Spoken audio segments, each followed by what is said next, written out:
ओम कृष्णाय वासुदेवाय हरे परमात्मने प्रणतक्लेशनाशाय गोविंदाय नमो नमः।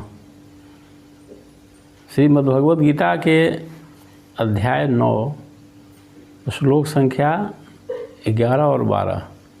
अब जानन्ति माम बूढ़ा मानुषी तनुमाश्रितम परम भाव मजानंतो मम भूत महेश्वरम मोघाशा मोह कर्माणो मोह ज्ञानाभिचेतस राक्षसी मासुरीम चैव प्रकृति मोहिनी श्रिता।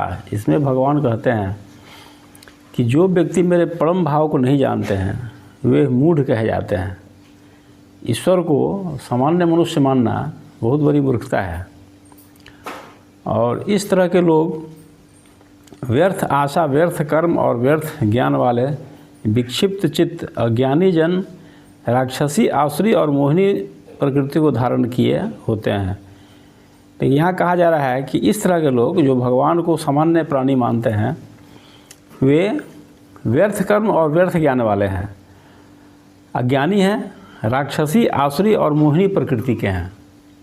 अभी तीनों को अंतर पर हम चर्चा करते हैं कि आसुरी प्रकृति क्या होती है। हम लोग बोलचाल की भाषा में बोलते हैं असुर है, राक्षस है, इस तरह की बात बोलते हैं। और फोटो बनाया रहता है, बहुत भयंकर चेहरा है, लाल लाल आँखें हैं, बड़ी बड़ी मूँछ हैं, तो राक्षस का फोटो रहता है।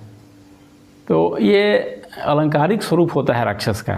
यहाँ कहा जा रहा है शास्त्रों में कि आसुरी प्रकृति क्या होती है।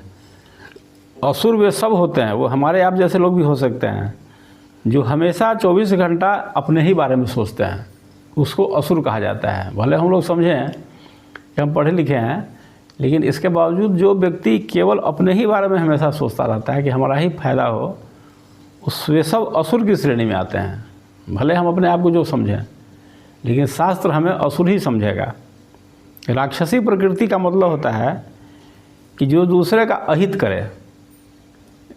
असुर दूसरे का अहित नहीं करते हैं, लेकिन अपना ही हित सोचते रहते हैं, भले हो जाए अनजाने में अहित किसी का। लेकिन राक्षसी प्रकृति का मतलब होता है जो दूसरे का अहित सोचते रहते हैं, दूसरे का कैसे काम बिगड़ जाए, कैसे अहित हो जाए, तो उस तरह के लोगों को राक्षसी प्रकृति का कहा जाता है, जो हमेशा दूसरे का अहित सोचते हैं। और एक होता है मोहिनी प्रकृति। मोहिनी प्रकृति का मतलब होता है कि एक तरह से कहिए उनको विक्षिप्त, उनको क्या सही है क्या गलत है इसकी कोई जानकारी नहीं होती है। इस तरह के लोगों को हम अच्छा काम कर रहे हैं, बुरा काम करते हैं, कुछ पता नहीं रहता है। जैसे उदाहरण के द्वारा इसको समझना है कि जैसे कोई पंछी आसमान में उड़ रहा हो और उसको कोई व्यक्ति गोली चलाकर मार दे या गुलेती से मार दे, पंछी की उसमें क्या गलती है और आपका क्या हित हो गया उसको मरने से। लेकिन ऐसा काम लोग कर देते हैं, उसको मोहिनी प्रकृति कही जाती है। भगवद गीता के शब्दों में उसको मोहिनी प्रकृति कही जाती है।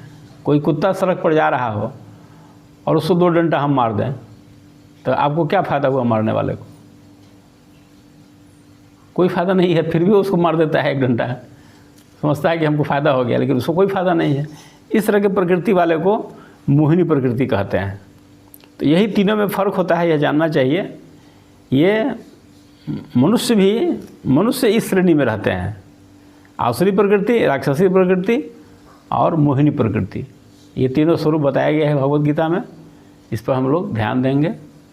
ओम शांति।